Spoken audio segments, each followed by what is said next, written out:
ओम श्री सीतारामाय नमः। श्री रामचरितमानस कथा प्रसंग के क्रम में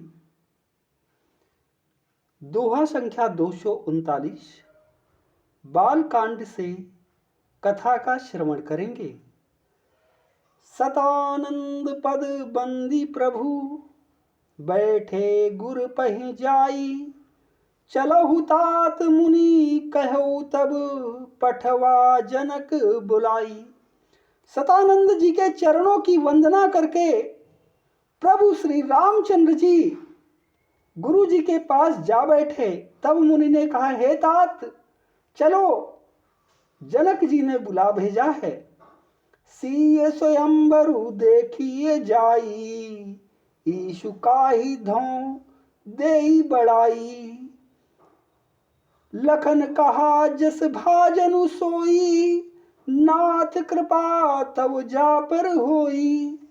चलकर सीता जी के स्वयंवर को देखना चाहिए, देखें ईश्वर किसको बड़ाई देते हैं। लक्ष्मण जी ने कहा, हे नाथ, जिस पर आपकी कृपा होगी वही बड़ाई का पात्र होगा, अर्थात धनुष तोड़ने का श्रेय उसी को प्राप्त होगा। हर से मुनि सब सुनी बरबानी, दीनी असीस सबहि सुख मानी। पुनि मुनि वृंद समेत कृपाला, देखन चले धनुष मक शाला। इस श्रेष्ठ वाणी को सुनकर सब मुनि प्रसन्न हुए। सभी ने सुख मानकर आशीर्वाद दिया। फिर मुनियों के समूह सहित कृपालु श्री रामचंद्र जी धनुष यज्ञशाला देखने चले। रंग भूमि आए दो भाई, असि सुधि सब पुरवासिन पाई। चले सकल ग्रह काज विसारी, बाल जुबान जरठ नर नारी। दोनों भाई रंगभूमि में आए। ऐसी खबर जब सब नगर निवासियों ने पाई, तब बालक जवान बूढ़े स्त्री पुरुष सभी घर और काम काज को भुलाकर चल दिए। देखी जनक भीर भय भारी, सुचि सेवक सब लिए हकारी। तुरत सकल लोगन पहि जाहू, आसन उचित देहु सब काहू। जब जनक जी ने देखा कि बड़ी भीड़ हो गई है, तब उन्होंने सब विश्वास पात्र सेवकों को बुलवा लिया और कहा, तुम लोग तुरंत सब लोगों के पास जाओ और सब किसी को यथा योग्य आसन दो। कही मृदु बचन विनीत तिन्ह, बैठा रे नर नारी। उत्तम मध्यम नीच लघु, निज निज थल अनुहारी। उन सेवकों ने कोमल और नम्र वचन कहकर उत्तम मध्यम नीच और लघु सभी श्रेणी के स्त्री पुरुषों को अपने अपने योग्य स्थान पर बैठाया। राजकुंवर तेहि अवसर आए,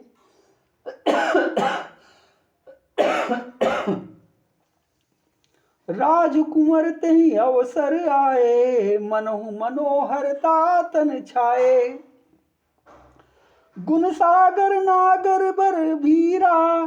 सुंदर श्यामल गौर शरीरा। उसी समय राजकुमार राम और लक्ष्मण वहां आए। वे ऐसे सुंदर हैं मानो साक्षात मनोहरता ही उनके शरीरों पर छा रही हो। सुंदर सांवला और गोरा उनका शरीर है। वे गुणों के समुद्र, चतुर और उत्तम वीर हैं। राज समाज विराजत रूरे, उडगन महुजनु जुग विधु पूरे। जिनके रही भावना जैसी, प्रभु मूरति तिन देखी तैसी। जिनके रही भावना जैसी, प्रभु मूरति तिन देखी तैसी। वे राजाओं के समाज में ऐसे सुशोभित हो रहे हैं मानो तारागणों के बीच में दो पूर्ण चंद्रमा हो। जिनकी जैसी भावना थी, प्रभु की मूर्ति उन्होंने वैसी ही देखी। देखहि रूप महारन धीरा, मनोवीर रसुधरे शरीरा। डरे कुटिल नभ प्रभु ही निहारी, मनो भयानक मूर्ति भारी। महान रणधीर राजा लोग श्री राम जी को के रूप को ऐसा देख रहे हैं मानो स्वयं वीर रस शरीर धारण किए हुए हो। कुटिल राजा प्रभु को देखकर डर गए, मानो बड़ी भयानक मूर्ति हो। रहे असुर छल चोनित बेसा, तीन प्रभु प्रगट काल सम देखा। पुरवासिन देखे दो भाई, नरभूषण लोचन सुखदाई। छल से जो राक्षस लोग, छल से जो राक्षस वहां राजाओं के वेश में बैठे थे, उन्होंने प्रभु को प्रत्यक्ष काल के समान देखा। नगर निवासियों ने दोनों भाइयों को मनुष्यों के भूषण रूप और नेत्रों को सुख देने वाला देखा। नारी बिलो कहीं हरसी, निज निज रुचि अनुरूप। जन सोहत सिंगार धरी, मूर्ति परम अनूप। स्त्रियां हृदय में हर्षित होकर अपनी अपनी रुचि के अनुसार उन्हें देख रही हैं, मानो श्रृंगार रस ही परम अनुपम मूर्ति धारण किए सुशोभित हो रहा हो। विदूषण प्रभु विराट में दिशा, बहुमुख कर पग लोचन सीसा। जनक जाति अवलोकहि कैसे, सजन सगे प्रिय लागहि जैसे। विद्वानों को प्रभु विराट रूप में दिखाई दिए, जिनके बहुत से मुंह, हाथ पैर, नेत्र और सिर हैं। जनक जी के सजातीय कुटुंबी प्रभु को किस तरह अर्थात कैसे प्रिय रूप में देख रहे हैं, जैसे सगे संबंधी प्रिय लगते हैं। सहित विदेह बिलो कहीं रानी, शिशु सम प्रीति न जाति बखानी। जोगिन परम तत्व में भाषा, शांत शुद्ध सम सहज प्रकाशा। जनक समेत रानियां उन्हें अपने बच्चे के समान देख रही हैं। उनकी प्रीति का वर्णन नहीं किया जा सकता। योगियों को वे शांत शुद्ध सम और स्वतः प्रकाश परम तत्व के रूप में दिखे। हरि भगतन देखे दो भ्राता, इष्ट देव इव सब सुख दाता। राम ही चितव भाए जहि सिया, सो सनेहु सुख नहीं कथनिया। हरि भक्तों ने दोनों भाइयों को सब सुखों के देने वाले इष्ट देव के समान देखा। सीता जी जिस भाव से श्री रामचंद्र जी को देख रही हैं, वह स्नेह और सुख तो कहने में ही नहीं आता। उर अनुभवती न कही सक सोऊ, कवन प्रकार कहे कवि कोऊ। एहि विधि रहा जाहि जस भाऊ, तेहि अवसर तस देख्यऊ, तेहि तस देख्यऊ कौशल राऊ। उस स्नेह और सुख का वे हृदय में अनुभव कर रही हैं, पर वे भी उसे कह नहीं सकती। फिर कोई कवि उसे किस प्रकार कह सकता है। इस प्रकार जिसका जैसा भाव था, उसने कौशलाधीश श्री रामचंद्र जी को वैसा ही देखा। राजत राज समाज महु, कौशल राज किशोर। सुंदर श्याम गौर तन, सुंदर श्यामल गौर तन, विश्व विलोचन चोर। सुंदर सांवले और गोरे शरीर वाले तथा विश्व भर के नेत्रों को चुराने वाले कौशलाधीश के कुमार राज समाज में इस प्रकार सुशोभित हो रहे हैं। सहज मनोहर मूरति दो, कोटि काम उपमा लघु सोऊ। शरद चंद निंदक मुख नीके, नीरज नयन भाव तेजी के।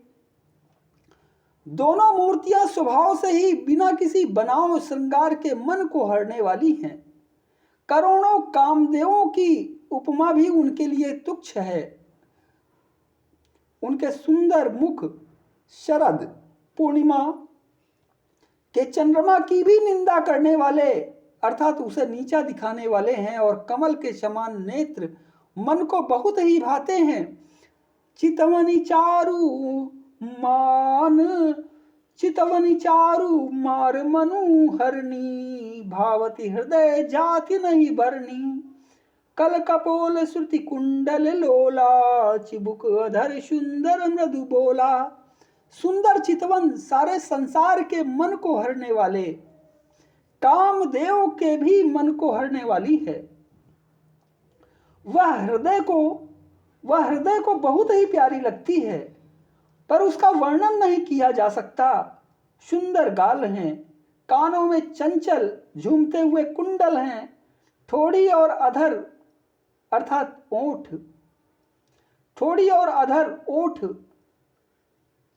सुंदर है, कोमल वाणी है। कुमुद बंधु कर निंदक हाशा, भ्रकुटी बिकट मनोहर नाशा। भाल विशाल तिलक झलकाही, कच बिलो की अलियावली लजाही। हंसी चंद्रमा की किरणों का तिरस्कार करने वाली है।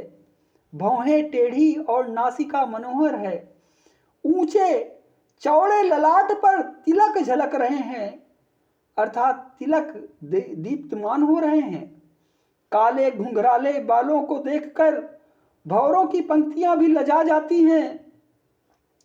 पीत चौतनी सिरनी सुहाई, कुसुम कली बीच बीच बनाई।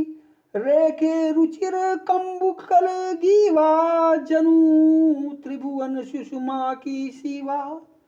पीली चौकोनी टोपियां सिरों पर सुशोभित हैं, जिनके बीच बीच में फूलों की कलियां बनाई अर्थात काढ़ी हुई हैं।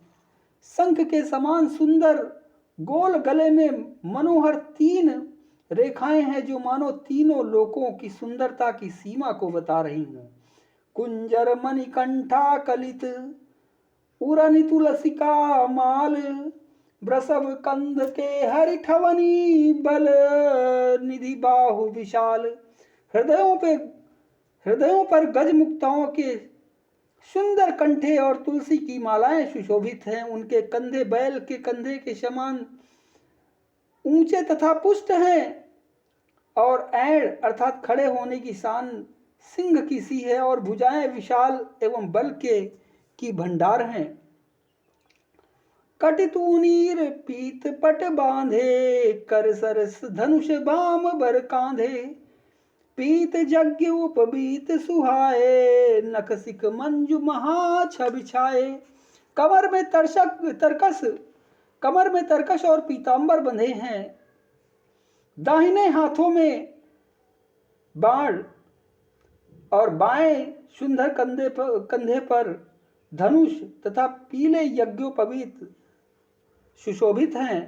नख से लेकर शिखा तक सब अंग सुंदर हैं, उन पर महान शोभा छाई हुई है।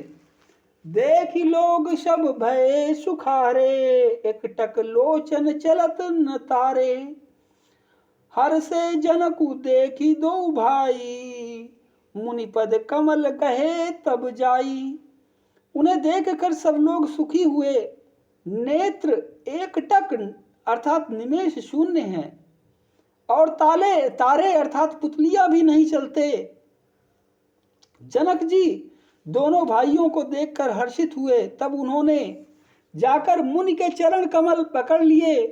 कर बिनती निज कथा सुनाई, रंग अवन सब मुनि ही दिखाई। जहाँ जहाँ जाहि कुंवर बर दो, तहाँ तहाँ चकित चितव सब को।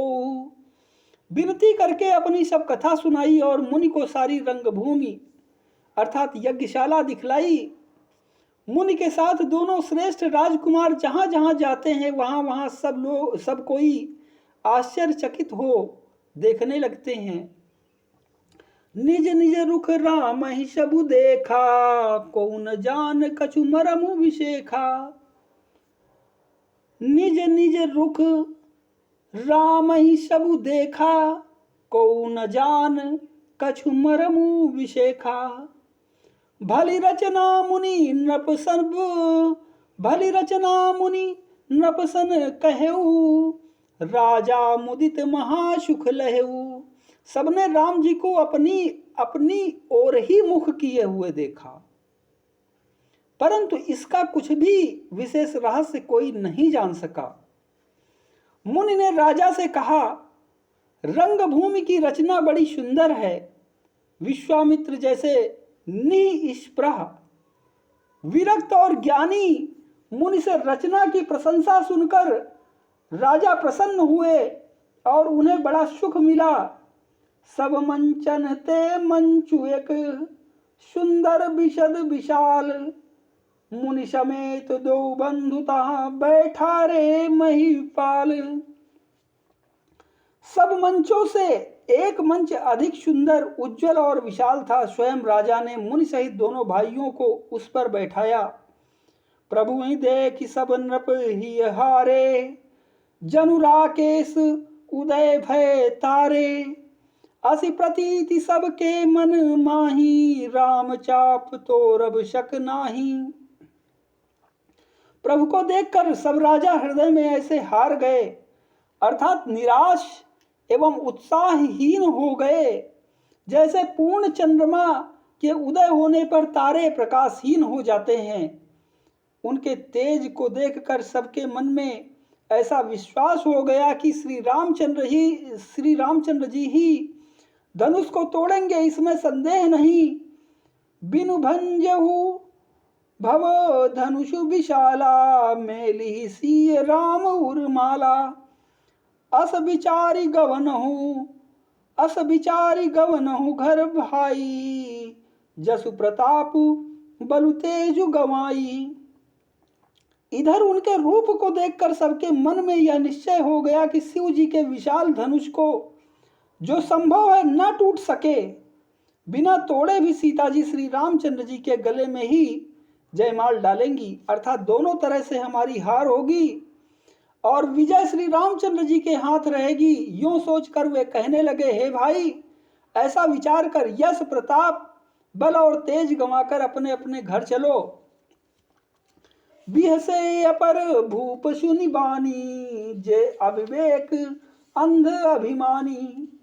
तोरहु धनुष ब्याहु अवगाहा, बिनु तोरे को कुंवरी बियाहा। दूसरे राजा जो अविवेक से अंधे हो रहे थे और अभिमानी थे, यह बात सुनकर बहुत हंसे। उन्होंने कहा, धनुष तोड़ने पर भी विवाह होना कठिन है, अर्थात सहज ही में हम जानकी जी को हाथ से जाने नहीं देंगे। फिर बिना तोड़े तो राजकुमारी को ब्याह ही कौन सकता है। एक बार कालऊ किन हो, सियहित समर जितब हम सोऊ। यह सुनी अवर महिप मुस्काने, धर्मशील हरि भगत सयाने। काल ही क्यों न हो, एक बार तो सीता के लिए उसे भी हम युद्ध में जीत लेंगे। यह घमंड की बात सुनकर दूसरे राजा जो धर्मात्मा हरिभक्त और सयाने थे मुस्कुराए। सीय बियाह भी राम गर्भ दूरी करी नृपन के, जीति को शक संग्राम दशरथ के रण बांकुरे। उन्होंने कहा, राजाओं के गर्व को दूर करके जो धनुष किसी से नहीं टूट सकेगा, उसे तोड़कर श्री रामचंद्र जी सीता जी को ब्याहेंगे। रही युद्ध की बात, सो महाराज दशरथ के रण में बाकी पुत्रों को युद्ध में तो जीत ही कौन सकता है। व्यर्थ मरहु जनी काल बजाई, व्यर्थ मरहु जनी गाल बजाई। मन मोद कनी की भूख बुताई, सिख हमारी सुनी परम पुनीता। जगदम्बा जानहु जी सीता। गाल बजाकर व्यर्थ ही मत मरो, मन के लड्डुओं से भी कहीं भूख बुझती है। हमारी परम पवित्र अर्थात निष्कपट सीख को सुनकर सीता जी को अपने जी में साक्षात जगत जननी समझो। उन्हें पत्नी रूप में पाने की आशा एवं लालसा छोड़ दो। जगत पिता रघुपति ही विचारी, भरि लोचन छवि लेहु निहारी। सुंदर सुखद सकल गुण राशि, ए दो बंधु शंभूर बासी। और श्री रघुनाथ जी को जगत का पिता परमेश्वर विचार कर नेत्र भरकर उनकी छवि देख लो। ऐसा अवसर बार बार नहीं मिलेगा। सुंदर सुख देने वाले और समस्त गुणों के राशि ये दोनों भाई शिव जी के हृदय में बसने वाले हैं। स्वयं शिव जी भी जिन्हें सदा हृदय में छिपाए रखते हैं, वे तुम्हारे नेत्रों के सामने आ गए हैं। सुधा समुद्र समीप बिहाई, मृग जलु निरखी मरहु कत धाई। करहु जाई जा कहूँ जोई भावा, हम तो आज जन्म फल पावा। समीप आए हुए भगवत दर्शन,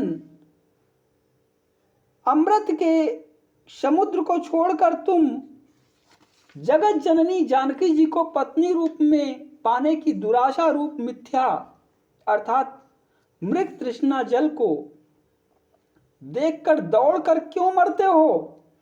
फिर भाई, जिसको जो अच्छा लगे वही जाकर करो। हमने तो श्री रामचंद्र जी के दर्शन करके आज जन्म लेने का फल पा लिया, जीवन और जन्म को सफल कर लिया।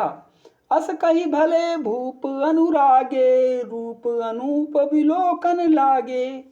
देखहि सुर नभ चढ़े विमाना, बरसहि सुमन करहि कल गाना। ऐसा कहकर अच्छे राजा प्रेम मग्न होकर श्री राम जी का अनुपम रूप देखने लगे।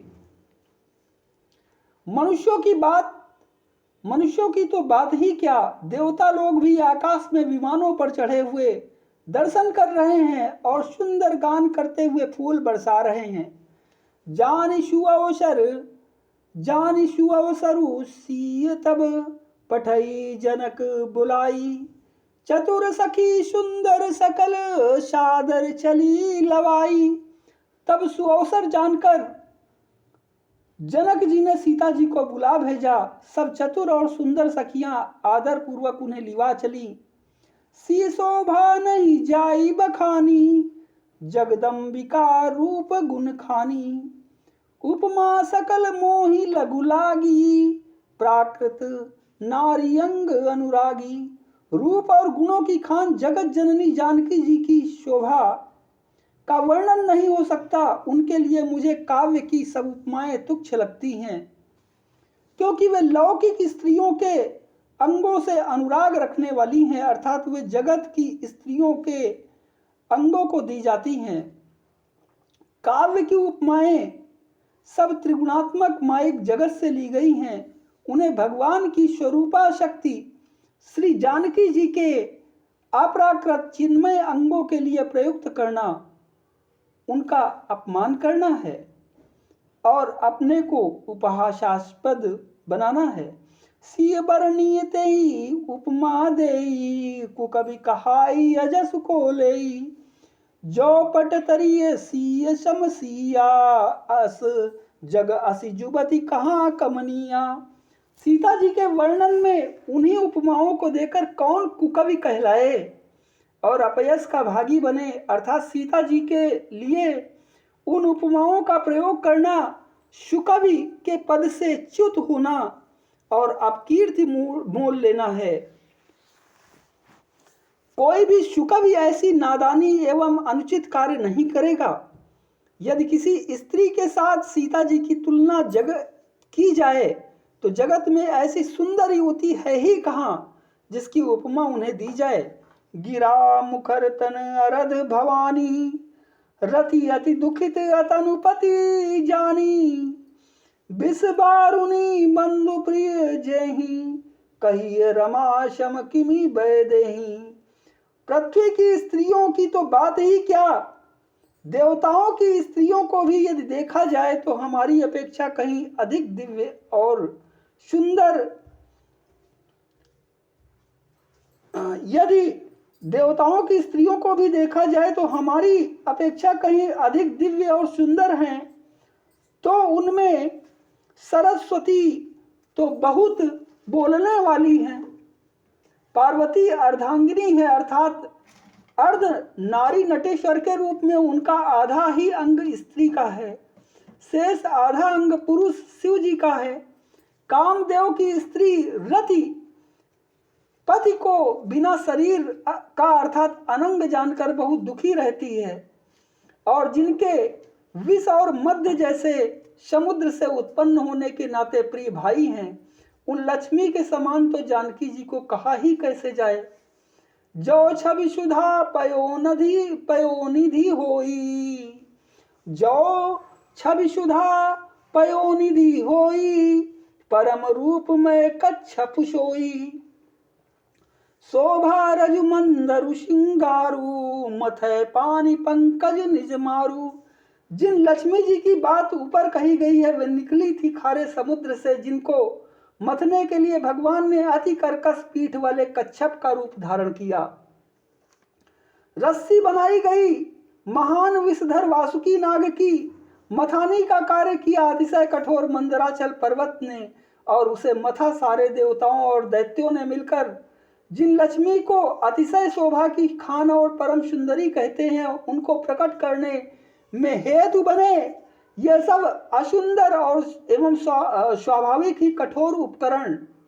ऐसे उपकरणों से प्रकट हुई लक्ष्मी श्री जानकी जी की समता को कैसे पा सकती हैं?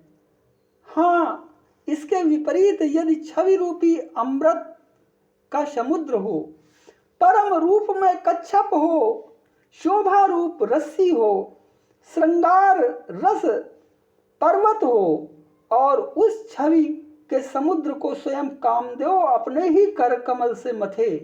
यही विधि उपजय लक्ष्य जब सुंदरता सुख मूल, तदपि सकोच समेत कभी कहीं सी समतुल। इस प्रकार का संयोग होने से जब सुंदरता और सुख की मूल लक्ष्मी उत्पन्न हो, तो भी कवि लोग उसे बहुत संकोच के साथ सीता जी के समान कहेंगे। अर्थात जिस सुंदरता के समुद्र को कामदेव मथेगा, वह सुंदरता भी प्राकृत लौकिक सुंदरता ही होगी, क्योंकि कामदेव स्वयं भी त्रिगुणमयी प्रकृति का ही विकार है। अतः उस सुंदरता को मथकर प्रकट की हुई लक्ष्मी भी उपर्युक्त लक्ष्मी की अपेक्षा कहीं अधिक सुंदर और दिव्य होने पर भी होगी प्राकृत ही। अतः उसके साथ भी जानकी जी की तुलना करना कवि के लिए बड़े संकोच की बात होगी। जिस सुंदरता से जानकी जी का दिव्याति दिव्य परम दिव्य विग्रह बना है, वह सुंदरता उपर्युक्त सुंदरता से भिन्न अप्राकृत है। वस्तुतः लक्ष्मी जी का अप्राकृत रूप भी यही है, वह कामदेव के मथने में नहीं आ सकती और वह जानकी जी का स्वरूप ही है। अतः उनसे भिन्न नहीं, और उपमा दी जाती है भिन्न वस्तु के साथ। इसके अतिरिक्त जानकी जी प्रकट हुई हैं स्वयं अपने महिमा से। उन्हें प्रकट करने के लिए किसी भिन्न उपकरण की अपेक्षा नहीं है। अर्थात शक्तिमान के अभिन्न अद्वैत तत्व हैं। अर्थात शक्तिमान से अभिन्न अद्वैत तत्व है, अतएव अनुपमेय है। यही गूढ़ दार्शनिक तत्व भक्त शिरोमणि कवि ने इस अभूतो उपमा अलंकार के द्वारा बड़ी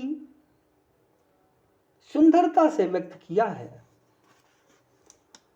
चली संगले सखी सयानी, गावत सी मनोहर बानी। सोह नवल तनु सुंदर सारी, जगत जननी अतुलित छवि भारी। सयानी सखियां सीता जी को साथ लेकर मनोहर वाणी से गीत गाती हुई चली। सीता जी के नवल शरीर पर सुंदर साड़ी सुशोभित है। जगत जननी की महान छवि अतुलनीय है। भूषण सकल सुदेश सुहाए, अंग अंग रच सखिन बनाए। अंग अंग भूषण सकल सुदेश सुहाए, अंग अंग रचि सखिन बनाए।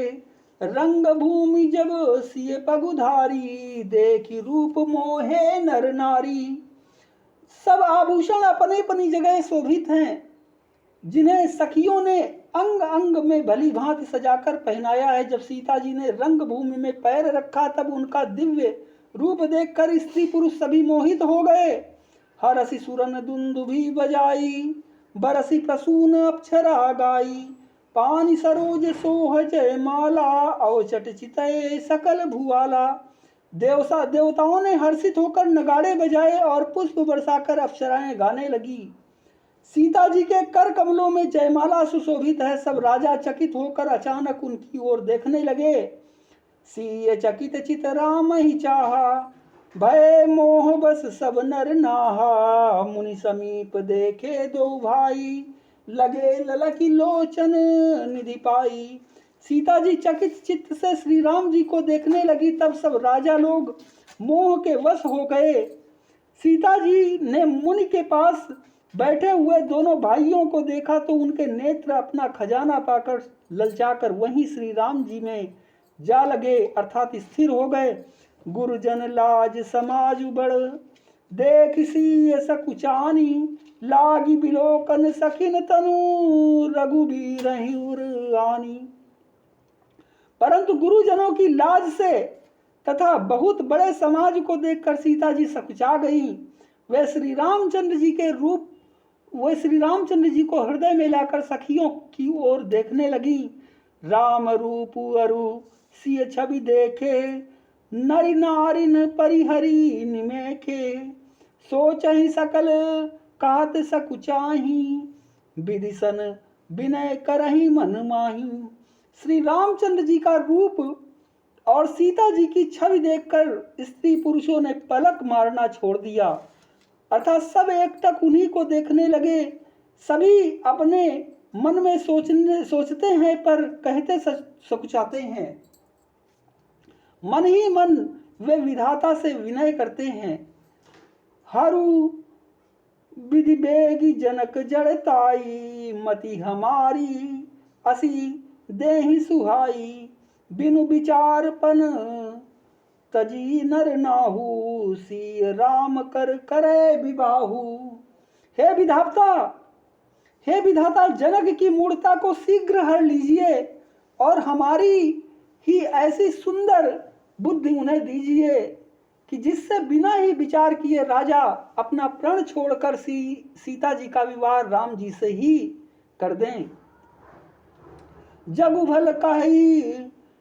भल कही भाव सब काहू, हटकीन है अंतहुर दाहू। यही लालसा मगन सब लोगू, बरु सांवरो जानकी जोगू। संसार उन्हें भला कहेगा क्योंकि यह बात सब किसी को अच्छी लगती है। हठ करने से अंत में भी हृदय जलेगा। सब लोग इसी लालसा में मग्न हो रहे कि जानकी जी के योग्य वर तो यह सांवला ही है। तब बंदी जन जनक बुलाए, बिरदावली कहत चली आए। कान पुजाई कहु पन मोरा, चले भाट ही हरषु न थोरा। तब राजा जनक ने बंदी जनों अर्थात भाटों को बुलाया। वे विरदावली अर्थात वंश की कीर्ति गाते हुए चले आए। राजा ने कहा, जाकर मेरा प्रण सबसे कहो। भाट चले, उनके हृदय में कम आनंद न था। बोले बंदी बचन बर, सुनौ सकल महिपाल। पन विदेह कर कहीं हम, भुजा उठाई विशाल। भाटों ने श्रेष्ठ वचन कहा, हे पृथ्वी की पालना करने वाले सब राजागण सुनिए। हम अपनी भुजा उठाकर जनक जी का विशाल प्रण कहते हैं। नृप भुज बलु विदु शिव धनु राहु, गरुड़ कठोर विदित सब काहू। रावण बानु महाभट भारे, देखी सरासन गवही सिधारे। राजाओं की भुजाओं का बल चंद्रमा है, शिव जी का धनुष राहु है, वह भारी है, कठोर है, यह सबको विदित है। बड़े भारी योद्धा रावण और बाणासुर भी इस धनुष को देखकर गांव से अर्थात चुपके से चलते बने। उसे उठाना तो दूर रहा, छूने तक की हिम्मत न हुई। सोई पुरारी को दंडु कठोरा, राज समाज आज जोई जो तोरा। सोई पुरारी को दंडु कठोरा, राज समाज आज जोई तोरा। त्रिभुवन जय समेत बैदेही, बिनय विचार बरई हटिते ही। उसी शिव जी के कठोर धनुष को आज इस राज समाज में जो तोड़ेगा, तीनों लोगों की विजय के साथ ही उसको जानकी जी बिना किसी विचार के हठ पूर्वक वरण करेंगी। सुनिपन सकल भूप अभिलाषे, भटमानी अतिशय मन माखे, परिकर बांधी उठे अकुलाई, चले इष्ट देवन सिरनाई। प्राण सुनकर सब राजा ललचा उठे। जो वीरता के अभिमानी थे वे मन में बहुत ही तमतमाए, कमर कसकर अकुलाकर उठे, अपने इष्ट देवों को सिर नवाकर चले। तमकी तमकी तकी शिव धनु धरहीं, उठई न कोटि भांति बलु करहीं, जिनके कछु विचारु मन माही, चाप समीप महीप न जाही। वे तमक कर बड़े ताव से शिव जी के धनुष की ओर देखते हैं और फिर निगाह जमाकर उसे पकड़ते हैं। करोड़ों भांति से जोर लगाते हैं पर वह उठता ही नहीं। जिन राजाओं के मन में कुछ विवेक है वे धनुष के पास ही नहीं जाते। तमकी धरई धनु मूड़ नृप, उठई न चलई लजाई। तमकी धरई धनु मूड़ नृप, उठई न चलई लजाई। मनो पाई भट बाहु बलु अधिक अधिक गरुआई। वे मूर्ख राजा तमक कर किटकिटाकर धनुष को पकड़ते हैं, परंतु जब नहीं उठता तो लजा कर चले जाते हैं। मानो वीरों की भुजाओं का बल पाकर वह धनुष अधिक अधिक भारी होता जाता है।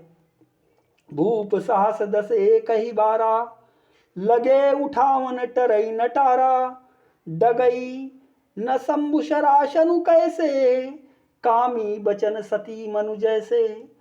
तब 10,000 राजा एक ही बार धनुष को उठाने लगे तो भी वह उनके टाले नहीं टलता। शिव जी का वह धनुष कैसे नहीं डिगता था, जैसे कामी पुरुष के वचनों से सती का मन कभी चलायमान नहीं होता। सब नृप भय जोगूप हासी, जैसे बिनु विराग सन्यासी। कीरति विजय वीरता भारी, चले चाप कर बरबस हारी। सब राजा उपहास के योग्य हो गए, जैसे वैराग्य के बिना सन्यासी उपहास के योग्य हो जाता है। कीर्ति विजय बड़ी वीरता, इन सब को वे धनुष के हाथों बरबस हार कर चले गए। श्रीहत भय हारि ही राजा, बैठे निज निज जाई समाजा। नृपन बिलो की जनकु अकुलाने, बोले बचन रोष जनुषाने।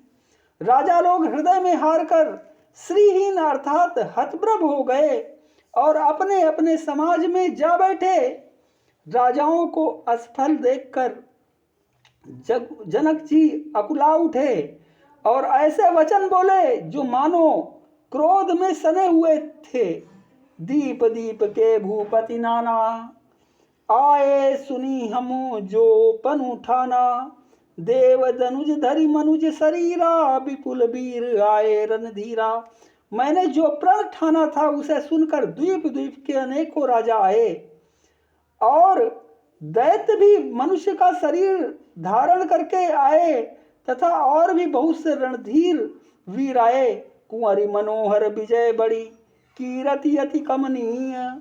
पावनिहार बिरंची जनु, रचउन धनु का दमनीय।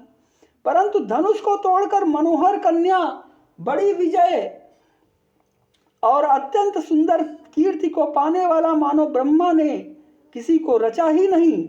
कहु काही यहु लाभ न भावा, काहु न शंकर चाप चढ़ावा। रहु चढ़ाऊ तोरब भाई, तिलु भरी भूमि न सके छड़ाई।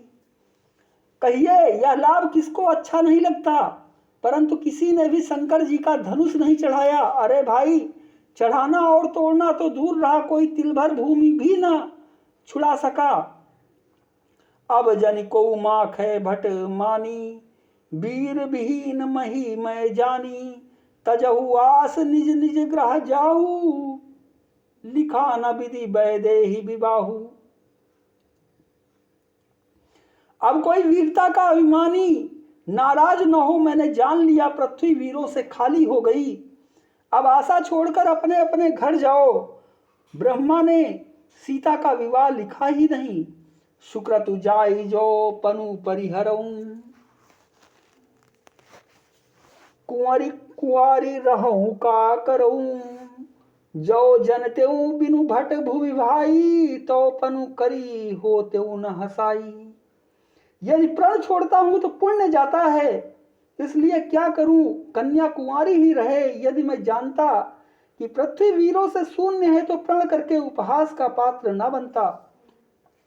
जनक बचन सुनि सब नर नारी, देख जान की भय दुखारी। माखे लखनु कुटिल भई भौहें, रदपट फरकत नयन ऋषोहें।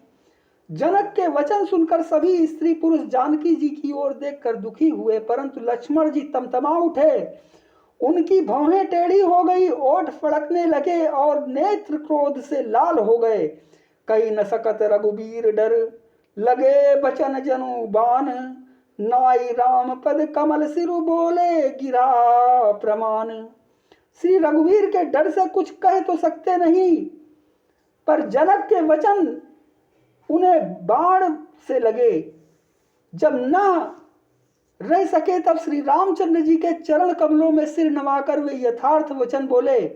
रघुवंशीन मोह जहाँ को होई, रघुवंशीन मोह जहाँ को होई, तेहि समाज अस कहाई न कोई।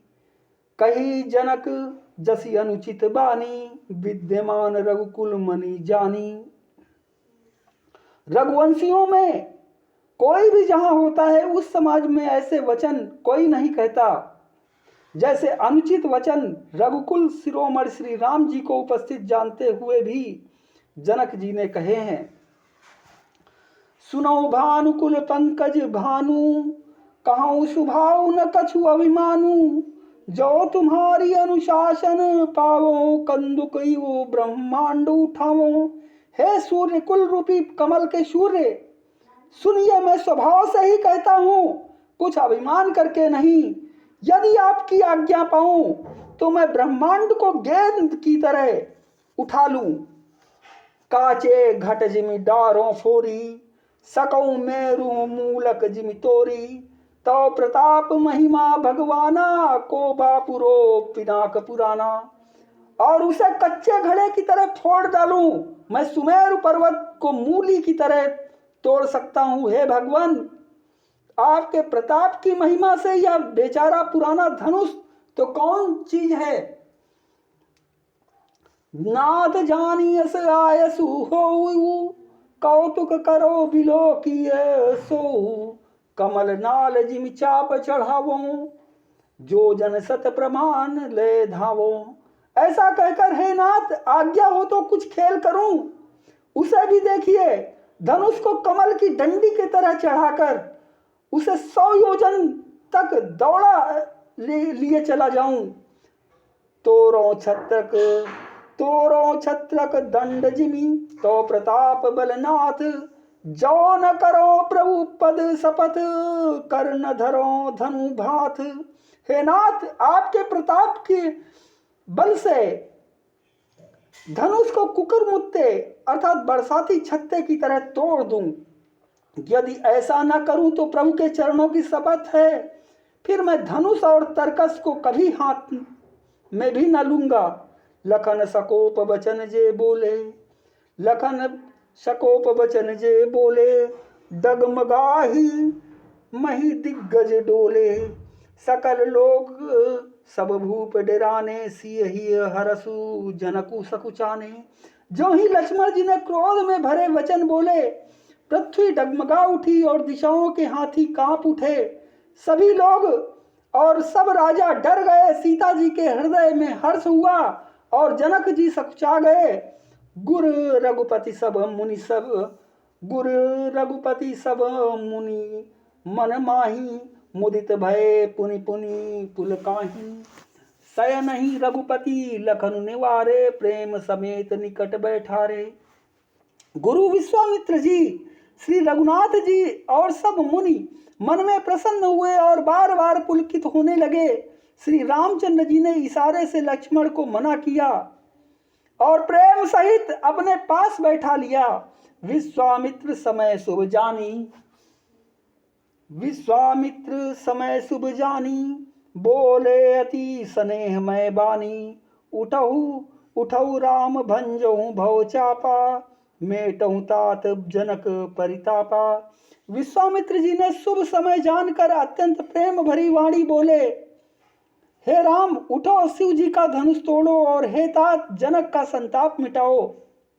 सुनि गुरु बचन चरण सिरु नावा, सुनि गुरु बचन चरण सिरु नावा। हरसु विषाद न कछूर आवा, ठाड़े भय उठी सहज सुभाए। ठवन जुबा मृग राजु लजाए। गुरु के वचन सुनकर श्री राम जी ने चरणों में सिर नवाया। उनके मन में न हर्ष हुआ न विषाद, और वे अपनी ऐड़ अर्थात खड़े होने की शान से जवान सिंह को भी लजाते हुए सहज स्वभाव से ही उठ खड़े हुए। उदित हृदय गिरिमंच पर रघुवर बाल पतंग, बिकसे संत सरोज सब हर्षे लोचन भृंग। मंच रूपी उदयाचल पर रघुनाथ जी रूपी बाल सूर्य के उदय होते ही सब संत रूपी कमल खिल उठे और नेत्र रूपी भौरे हर्षित हो गए। नपन के रियासा निशिनासी, बचन नखत अवली न प्रकाशी। मानी महिक महिप कुमुद सकुचाने, कपटी भूप उलूक लुकाने। राजाओं की आशा रूपी रात्रि नष्ट हो गई। उनके वचन रूपी तारों के समूह का चमकना बंद हो गया। वे मौन हो गए। अभिमानी राजा रूपी कुमुद संकुचित हो गए और कपटी राजा रूपी उल्लू छिप गए। भय विशोक कोक मुनि देवा, बरिसहि सुमन जना वही सेवा। गुरुपद बंदी सहित अनुरागा, राम मुनि सन आय सुमागा।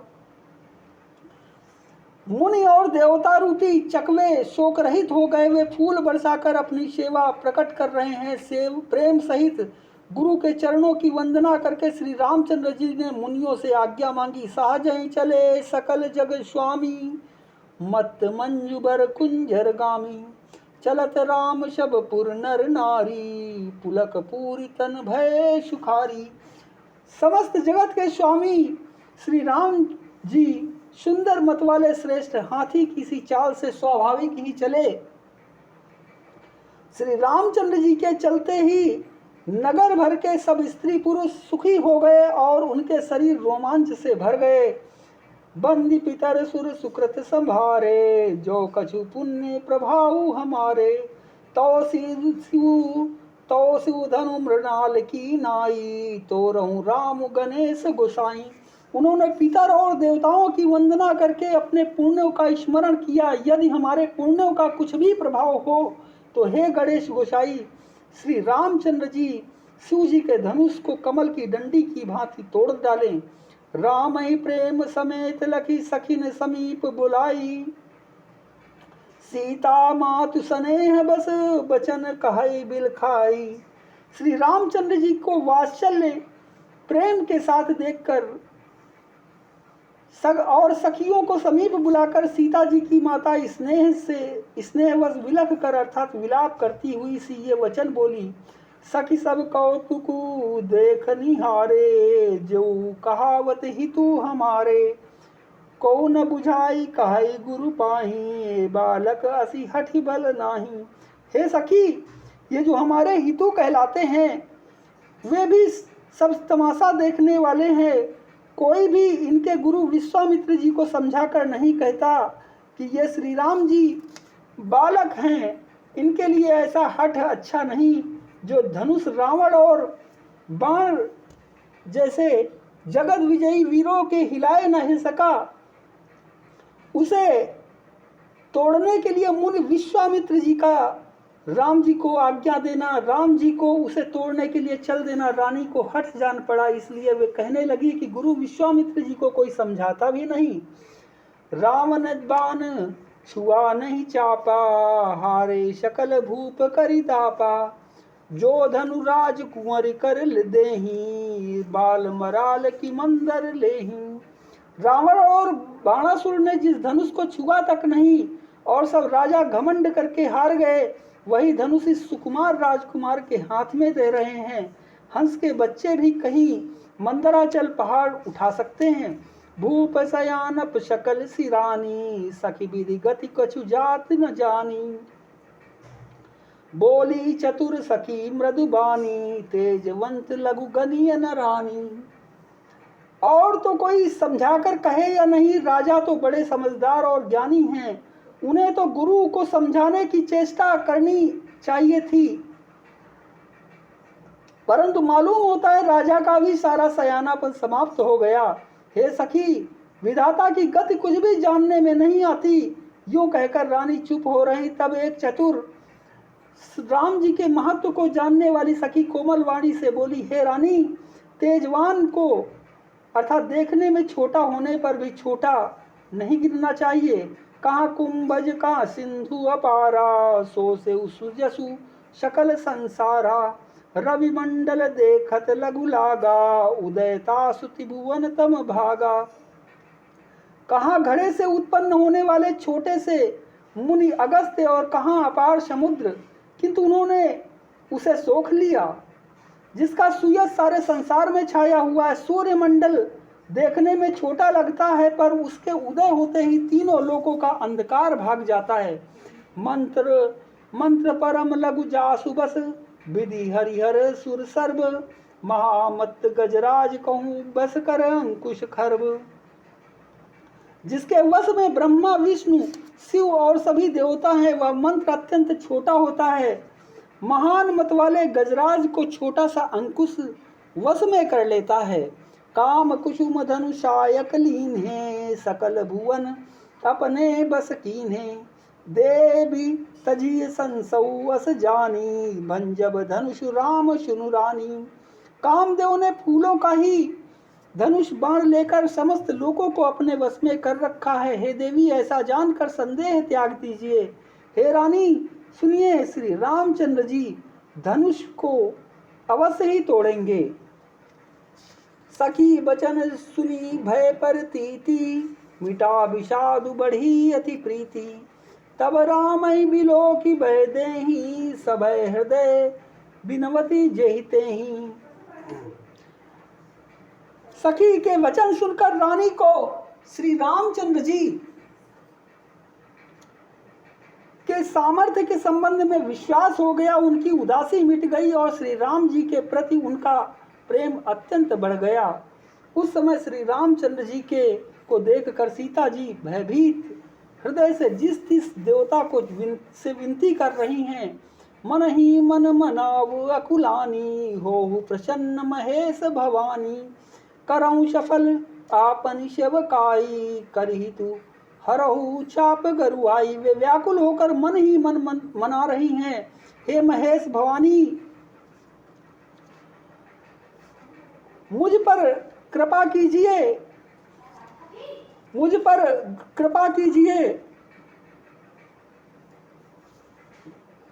हे महेश भवानी, मुझ पर प्रसन्न होइए। मैंने आपकी जो सेवा की है उसे सफल कीजिए। मुझ पर स्नेह करके धनुष को के भारीपन को हर लीजिए। गणनायक बरदायक देवा, आज लगे कीन्हू तू सेवा।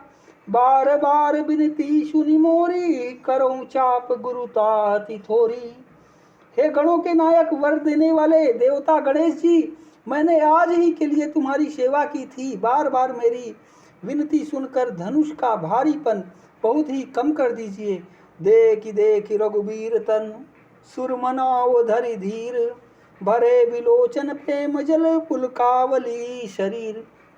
श्री रघुनाथ जी की ओर देख कर सीता जी धीरज धरकर देवताओं को मना रही हैं। उनके नेत्रों में प्रेम के आंसू भरे हैं और शरीर में रोमांच हो रहा है। ओम श्री सीतारामाय नमः।